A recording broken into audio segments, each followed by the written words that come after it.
محمد ليش خسرتوا اليوم؟ والله طبيعي يعني هذه كرة قدم يعني فوز وخسارة يعني الاتحاد اليوم خسر ولسه الدوري طويل يعني. بس يا محمد خمسة وش ايش المشكلة؟ هذه كرة قدم يعني 5 و6 زي 1 و2.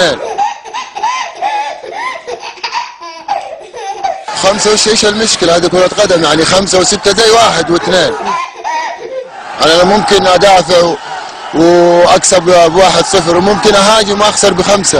وعدم وجودك اليوم انت والشرمين اقول لك لا تقول لي وجود ولا شيء، هذه ما فيها. هذه مباراة يعني كان ما ادري ايش اقول لك يعني كان الملك عبد الله عالم من العالم، اول من العالم. هذه مباراة خاصة يعني ما ادري يعني حول العالم احترام والاهتزاز. هذه بتحصل مرة في السنة من كل فريق يعني انك تخسر بنتيجة كبيرة زي هذه.